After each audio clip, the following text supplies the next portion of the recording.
14절까지 말씀입니다. 제가 가지고 있는 구약성경 1245쪽입니다. 1245쪽 다니엘서 7장 9절로 14절 제가 먼저 읽겠습니다.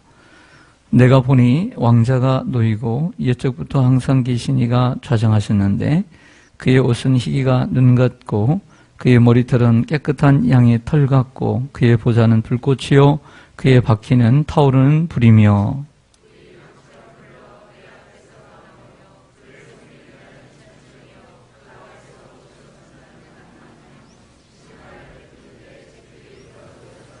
그때에 내가 작은 뿔이 말하는 큰 목소리로 말미암아 주목하여 보는 사이에 짐승이 죽임을 당하고 그의 시체가 상한 바 되어 타오르는 불에 던져졌으며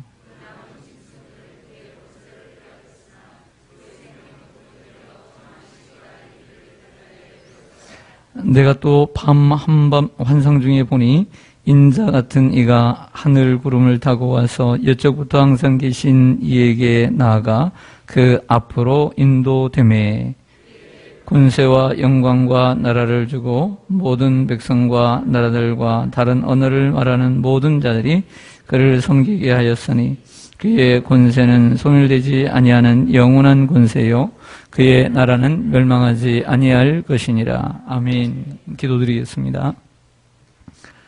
만물의 주인 되시며 우리의 생사를 주관하시는 아버지 하나님, 지난 한 주간 동안도 우리를 지켜주시고 이 자리까지 인도해 주심을 감사드립니다. 하지만 세상을 살면서 아버지 하나님 여러 가지 영적인 싸움에서 때로는 승리하기도 하고 때로는 패배하기도 하며 주님 앞에 나왔습니다. 우리도 아버지 하나님이여 상하고 지킨 심령들이 있다면 오늘 하나님의 말씀으로 치유하여 주옵소서. 아버지 하나님 낙심한 영혼들에게 하나님의 놀라운 새로운 비전을 보여주시고 주님을 바라볼 때에 주님께서 놀라운 은혜를 제 가운데 덧입혀 주시옵소서. 하나님이여 이 나라 민족을 긍휼히 여겨 주시고 하나님 우리 한국교회에 또 지금 이 밤도 금요기도회로 남들은 불금이라고 보내지만 하나님 앞에 뜨거운 성령의 아버지 하나님이여 은혜를 덧입고 기도하는 교회들마다 성령으로 충만케 해주시고 모이는 기도원마다 삶의 문제가 있어 기도원에 올라가 기도하는 심령들마다 문제가 해결되는 역사가 있게 하여 주옵소서. 세상에서 해결할 수 없는 문제를 주님 앞에서 해결받는 놀라운 은총이 오늘 이 시간 일어나게 하여 주옵시고 각 사람 위에 성령으로 충만케 임재하여 주시옵소서. 예수님의 이름으로 기도드리옵나이다. 아멘. 할렐루야. 예, 오늘 금요기도에 올라오신 여러분 주님의 이름으로 환영하고 축복합니다.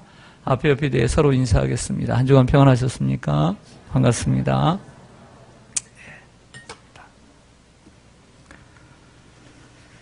예, 지난주는 이승현 선교사님 선교 보고가 있어서 잠시 다니엘을 쉬고 저희들 7장으로 다시 오게 되었습니다. 다니엘서 7장부터는 이제 다니엘의 개인적인 이야기가 아니라 7장부터 마지막 12장까지 이 하반부는 다니엘이 하나님께 받은 환상을 얘기하는데 그 6장 안에는 4개의 환상이 들어 있습니다. 그 첫 번째 환상이 오늘 본문 7장에 기록되어 있는데요. 그 제목은 네 짐승의 환상이다. 이렇게 말할 수가 있습니다. 따라하겠습니다. 네 짐승의 환상. 네 짐승이 어디에서 올라왔죠? 어디에서? 바다에서 올라왔다. 이 바다는 세상을 가리키는데 사단이 다스리는 땅을 이야기합니다. 바다에서 올라왔습니다. 그런데 이 네 짐승은 첫째 짐승은 무엇이에요? 사자. 두 번째는요 곰이었고 세 번째는 표범이었고 네 번째는 열뿔 가진 짐승이었습니다. 그리고 그 다음에 작은 뿔이 나타났습니다. 다니엘서 7장에 나오는 이 네 짐승은 다니엘서 2장에 나왔던 느부갓네살 왕이 꿈꿨던 그 금신상 만들었던 그 꿈을 꾸고 그리고 만들었던 금신상과 거의 대동소이합니다. 첫 번째 짐승인 이 사자는 황금으로 된 머리, 즉 바벨론 제국을 의미하고요. 두 번째 짐승인 곰은 그 다음에 일어난 메대와 페르시아 제국을 의미하고, 세 번째 짐승 표범은 빠른 그리스 헬라 제국을 얘기합니다.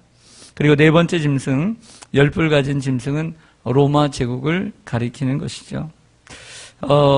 근데 문제는 그 열뿔 짐승 가운데, 열뿔 가진 짐승에서 나오는 작은 뿔입니다. 이 작은 뿔이 나올 때 그 열뿔 가운데 세 개의 뿔이 뽑혔을 정도로 강력한 뿔이었음을 우리들에게 보여주고 있습니다. 이 작은 뿔, 오늘 이것이 큰 문제인 거죠. 자, 먼저 17절을 좀 보시면요. 이 17절에 보면 그 네 큰 짐승은 세상에 일어날 네 왕이라 그랬습니다. 세상에 일어날 네 왕이다 라고 이야기합니다. 이 네 번째 짐승, 열뿔 가진 짐승에서 일어나는 작은 뿔, 이 왕이 새 왕을 복종시킬 뿐만 아니라 성도를 괴롭게 하는 권세를 가지고 한 때와 두 때와 반 때를 지나게 됩니다. 한 때는 1년을 가리키는 것이기 때문에 두 때는 2년이고, 그래서 반 때는 반년입니다. 모두 다 합하면 3년 반이 되는 것이죠. 3년 반, 42개월 동안 성도를 괴롭게 하는 권세를 받게 됩니다. 환란의 때라고 보시면 됩니다. 자, 이 작은 뿔은 무엇일까라는 생각을 좀 해볼 필요가 있어요. 먼저 그 작은 뿔이 나오는 그 넷째 짐승, 열뿔 가진 짐승은 로마 제국을 의미합니다. 다니엘서 2장에서 철로 표시된 나라죠. 역사상의 로마 제국은 강하기가 철과 같았습니다. 다음으로 열뿔은 로마 제국의 패권을 상징합니다. 이 뿔은 권세를 의미하지요. 권세의 상징입니다. 열뿔은 10명의 왕을 의미하기도 하는데, 이는 꼭 10명을 가리키는 말이기보다는 한동안 지속될 왕국을 상징한다고 보는 것이 좋습니다. 작은 뿔이 문제입니다. 이 작은 뿔. 이 뿔은 11번째로 그 열뿔 사이에서 올라오는데, 다시 말씀드려서 뿔이 올라올 때 얼마나 컸든지 새 뿔이 뽑혀버렸어요. 새 왕이 죽으면서 올라오게 되는 거죠. 11번째 왕입니다. 강력한 뿔이라고 할 수 있습니다. 이 작은 뿔이 누구일까요? 작은 뿔. 이 작은 뿔을 가리켜 로마 시대의 강력한 왕, 혹은 기독교를 강하게 박해했던, 혹독하게 박해했던 왕이라고 이야기를 하면서 개별적으로 지칭하기도 합니다. 하지만 전통적으로는 여기서 작은 뿔이란 20세기 전에 로마 시대의 어떤 특정한 왕을 가리키기도 할 수 있지만, 그렇게만 한정하게 되면 이 전체를 해석하기가 어렵기 때문에 시대별로 일어나는 그리스도를 반대하는 바로 적그리스도라고 해석들을 합니다. 그래서 이 작은 뿔은 예수 그리스도를 믿는 사람들을 핍박하고 방해하는 적그리스도를 가리킨다라고 볼 수가 있습니다. 그러니까 로마 시대에도 적그리스도가 있었을 뿐만 아니라 세계 종말에도 적그리스도가 있게 되는 것입니다. 이 작은 뿔의 권수가 아무리 크다 할지라도, 그리고 그 능력은, 그 권세는 제한적이고 한정적임을 보여줍니다. 자, 오늘 본문 26절로 가볼까요? 26절입니다. 26절.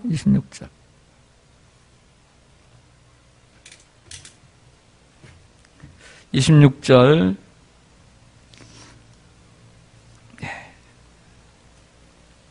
25절 하반절에 보면 그의 손에 붙임 바 되어 한 때와 두 때와 반 때를 지내리라. 26절에 그러나 심판이 시작되면 그는 권세를 빼앗기고 완전히 멸망할 것이요. 이 심판이 시작되면 그의 권세가, 작은 뿔의 권세가 빼앗기고 완전히 멸망을 당하게 된다라고 설명을 해주고 있습니다. 또 12절로 가볼까요? 12절 보면 그 남은 짐승들은 그의 권세를 빼앗겼으나 그 생명은 보존되어 정한 시기가 이르기를 기다리게 되었더라. 정한 시기, 이 바로 셋대 반, 3년 반의 정한 시기가 있다라고 하는 것입니다. 아무리 적그리스도가 권세가 크다 할지라도, 우리 그리스도인들을 핍박하고 능욕한다 할지라도 영원한 것이 아니라 그 작은 뿔의 나라는 한시적이고 제한적인 임시적인 권세를 가지고 있을 뿐이다라고 하는 것입니다. 이러한 권세를 빼앗기고 완전히 멸망하게 됩니다. 이들이 멸망하고 나면 하나님의 나라, 인자의 나라가 세워지게 된다는 말씀입니다. 네. 자, 하나님의 나라, 그 짐승이 무너지고 세워지는 하나님의 나라는 어떤 나라인가를 설명하는 본문이 저와 여러분이 함께 교독한 오늘 9절에서 16절, 14절입니다. 먼저 보시죠. 9절을 보겠습니다. 하나님의 나라의 주인은 누구인가? 9절에 내가 보니 무엇이 놓이고 왕자가 놓이고 옛적부터 항상 계시니가 좌정하셨습니다. 옛적부터 계시다라고 하는 것은 영원 전부터 계셨다라고 하는 것입니다. 영원 전부터 계시니 누굴까요? 하나님이십니다. 하나님, 옛적부터 계신 하나님이 좌정하셨어요. 보호자에 앉으셨는데 그의 옷은 희기가 눈 같고 그의 머리털은 깨끗한 양의 털 같다. 깨끗하고 거룩하다. 성결하고 거룩한 분임을 우리에게 보여주는 것입니다. 또 그의 보좌는 불꽃이다 그랬습니다. 불꽃이다. 또 그의 박히는 타오르는 불이다. 이 불은 무엇일까요? 뭘 상징할까요? 심판을 상징합니다. 불꽃 같고 그리고 그의 박히는 타오르는 불이다. 10절에 불이 강처럼 흘러 그의 앞에서 나오며 그를 섬기는 자는 천천히요 그 앞에서 모셔선 자는 만만이며 심판을 베푸는데 책들이 펴 놓였더라. 거룩하시고 성결하신 하나님, 그분은 불꽃 같은 분이며 불 같은 분입니다. 그래서 심판하시는 심판주이십니다. 이게 심판을 베푸시는데 그냥 베푸시는 것이 아니라 책들에 있는 내용대로 심판하시는 분이다 라고 하는 뜻입니다.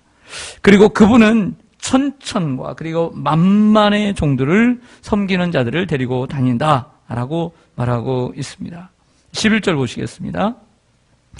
그때 내가 작은 뿔이 말하는 큰 목소리로 말미암아 주목하여 보는 사이에 짐승이 죽임을 당하고, 누가 죽임을 당해요? 짐승. 하나님은 심판하시는데 누구를 심판하신다는 말씀입니까? 짐승을 심판하신다는 거죠. 짐승. 이 세상 나라를 심판하고 그리고 적그리스도를 심판하게 된다는 것이죠. 또한 그의 시체가 상한 바 되어 타오르는 불에 던져졌다 그랬습니다. 타오르는 불, 심판을 의미하는 것이죠. 그래서 무적행 속에 던져지는 사단을 의미합니다. 12절에 그 남은 짐승들은 그의 권세를 빼앗겼으나 그 생명은 보존되어 정한 시기, 즉 앞에 있는 짐승들은 오랫동안 있지만 그래도 그의 권세를 빼앗겼지만 그 남은 생명이 보존된다. 그 바로 작은 뿔을 얘기합니다. 그 정한 시기란 세대 반을 얘기하는 거죠. 3년 반, 42개월, 1260일을 가리키는 것입니다. 그 잠깐의 그 정한 시기에 마지막으로 환난과 고통이 임하도록 우리 그리스도인들을 고통에 집어넣게 된다는 것입니다. 그 잠깐의 세월을. 그러나 그 시기는 제한적이다라고 말하고 있습니다. 13절을 보시죠. 또 환상을 보았습니다. 내가 보니라고 했습니다. 9절에도 내가 보니, 13절에도 내가 또 밤 환상 중에 보니 보았습니다. 인자 같은 이가 하늘 구름을 타고 왔다. 누가 왔어요? 인자 같은 이가 중요합니다. 인자면 인자지 왜 인자 같은 이라고 얘기했을까요? 인자 같은 이. 인자는 사람의 아들이란 뜻이죠. 그가 무엇을 타고 오셨어요? 하늘 구름을 타고 왔다. 이게 언밸런스잖아요. 보세요. 인자는 사람의 아들인데 보통 사람은 어디서부터 와야 돼요? 땅에서부터 와야 되거든요. 근데 인자 같은 이가 뭘 타고 왔다? 하늘 구름을 타고 왔다. 이중적인 거죠. 즉 인자 같은 이는 사람의 모습으로 사람의 아들로 왔지만 하늘 구름을 타고 오신 분이다. 즉 그분은 인간이라고 하는 거예요. 인간이다. 하지만 인간이지만 하늘 이 구름을 타고 하늘 영광을 타고 이 땅에 오셨어요. 그분은 하나님이시다는 거죠. 인간이면서 하나님이신 분, 바로 그분은 인자이신 예수 그리스도를 상징하는 줄로 믿습니다. 인자 같으니 그 예수 그리스도 메시아라 이 땅에 메시아가 오실 것이라고 예언됐는데 그 메시아가 누구냐? 예수 그리스도다라고 하는 거예요. 예수 그리스도. 예수 그리스도가 우리 가운데 오시게 됩니다. 그런데 이 모든 하늘의 권세를 가지고 있는 하나님께서, 그 보좌에 앉으신 하나님께서 그 나라의 모든 권세를 인자 같은 이에게 주신다는 거예요. 그래서 오늘 나오는 하나님의 나라, 그 하나님의 나라는 인자의 나라다, 이렇게 얘기할 수가 있는 거예요. 인자의 나라다.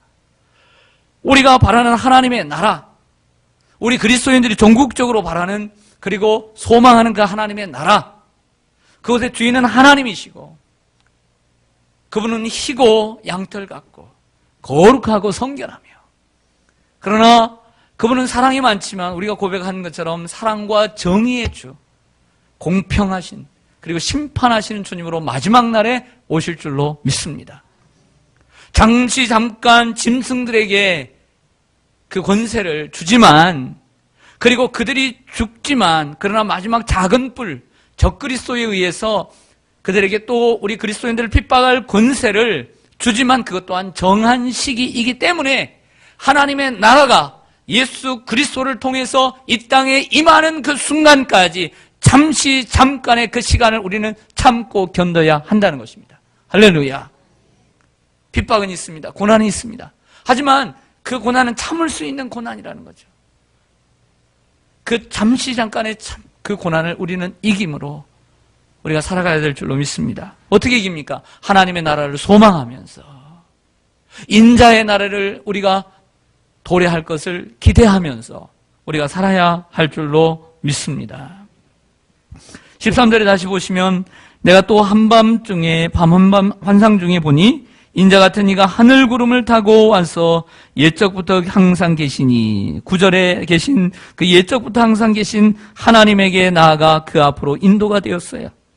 그에게 권세와 영광과 나라를 주고, 즉 하나님께서 이 인자에게 권세와 나라와 영광과 나라를 주었다는 것입니다. 그리고 모든 백성과 나라들과 다른 언어를 말하게 하는 모든 자들이 그 예수 그리스도를 섬기게 하였으니, 그의 권세는 소멸되지 아니하는 어떤 권세요? 영원한 권세요. 그의 나라는 멸망하지 아니할 것이니라. 할렐루야. 네, 이게 하나님의 나라이고, 그 하나님의 나라가 예수 그리스도 인자에게 주어진다는 것입니다. 그래서 이 세상에는 우리가 죄 가운데 있을 때는 이 세상의 권세 잡은 자들, 바벨론 제국, 페르시아 제국, 헬라 제국, 로마의 제국, 그리고 그 다음에 일어나는 많은 제국들이 세상을 다스리지만, 그들이 다 하나님의 나라를 반대하지만, 자기들의 나라를 세우지만, 그리고 끝내는 그들이 다 멸망할지라도 작은 뿔, 적그리스도가 우리 그리스도인들을 3년 반 동안 짓밟으지만, 그 정한 시간을 우리는 참고 견뎌야 합니다.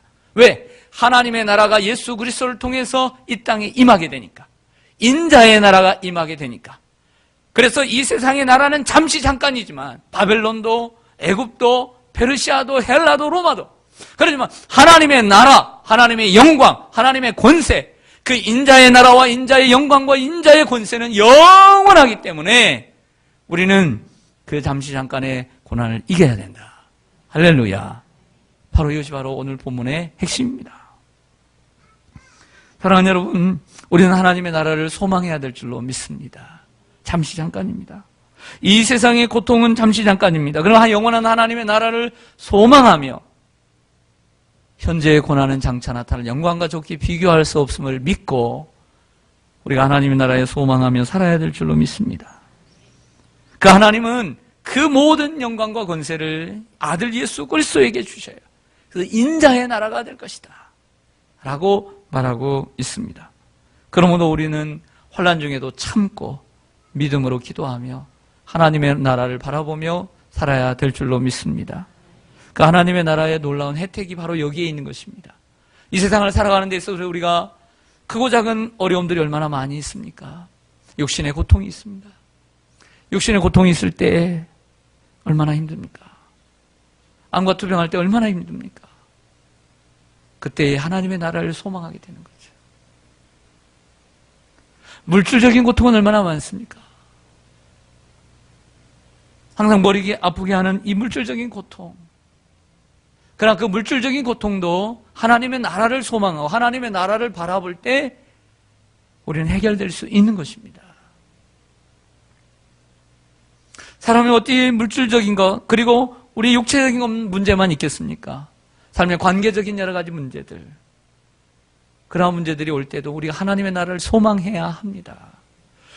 1세기의 초대교회 그리스도인들이 어떻게 죽음을 이겼습니까? 어떻게 그 창과 그 칼 앞에 담대했습니까? 그 사자들 앞에서 어떻게 담대했습니까? 하나님의 나라를 소망했기 때문에 담대할 수 있었던 것입니다. 할렐루야! 우리에게는 하나님의 영원한 나라가 있는 줄로 믿습니다.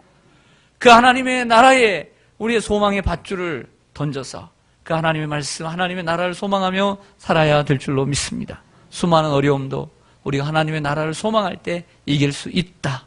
할렐루야! 할렐루야!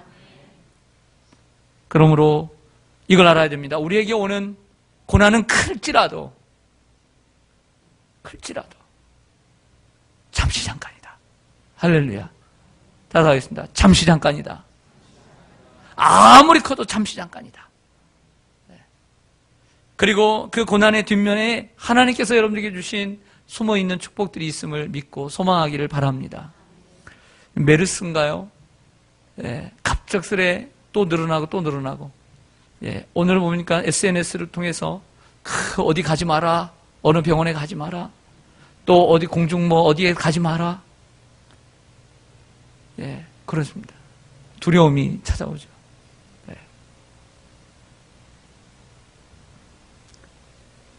여러분, 이 모든 이러한 어려움들이 하나님 앞에 우리가 기도해야 될 제목인 줄로 믿습니다. 하나님 이 땅을 불쌍히 해주시고 이 세계를 불쌍히 여겨달라고. 왜? 하나님께서 주관하고 계시니까. 지진도 이러한 바이러스도 하나님이 주관하시니까 우리 하나님 앞에 기도하며 나가기를 간절히 소망합니다. 여러분의 삶의 문제도 하나님의 나라를 오늘도 소망하며 그 하나님의 나라에 하나님께 맡길 때에 여러분의 삶의 문제도 작아질 줄로 믿습니다. 여러분이 하나님은 크신 분이신 줄 믿습니다. 감사한 것은 우리가 하나님 앞에 나오면 참 기쁘고 감사한 것은 세상에 있을 때는 그냥 누워서 그냥 TV 보고 있을 때 그냥 집에 있을 때는 걱정이 커지죠. 그런데 주님 앞에 나와서 기도하고 또 우리가 앞에서 찬양하고 그러다 보니까 우리의 걱정이 줄어들게 되고 하나님이 더 커 보이죠. 할렐루야. 이러기 위해서 오는 것입니다. 병원은 왜 갑니까? 병원은 치료받기 위해 가는 것이죠. 아프니까. 교회는 왜 옵니까? 주사 맞기 위해서 오는 게 아니에요. 영적인 힘을 얻기 위해서 오는 줄로 믿습니다. 우리 사람은 짐승이 아니기에 영혼이라는 존재가 있어요. 영혼이 있기 때문에 우리는 병원에만 갈 것이 아니라 영적인 병원인 교회에 와서 하나님을 바라봐야 돼요. 하나님을 바라볼 때에 그 문제들이 해결되는 줄로 믿습니다. 오늘도 하나님을 더 크게 보는 역사가 여러분들에게 있어지기를 원합니다. 우리 학생들 공부가 커 보이죠. 시험이 커 보이고. 하지만 하나님 앞에 설 때에 그 공부보다 그 시험보다 앞날보다 하나님이 커 보이는 역사가 있게 될 줄로 믿습니다. 오늘도 여러분 함께 기도하고 찬양하며 나갈 때에 하나님이 더 크게 보이는 역사가 이루어지기를 간절히 소망합니다. 아멘. 기도하겠습니다. 사랑과 은혜가 풍성하신 아버지 하나님, 오늘도 우리가 말씀을 듣고 찬양하며 세상의 여러 가지 문제를 가지고 왔지만 찬양하며 말씀을 듣다 보니 하나님이 더 크게 보이게 되었습니다. 이 모두가 하나님의 은혜인 줄로 믿습니다. 확실하게 하나님이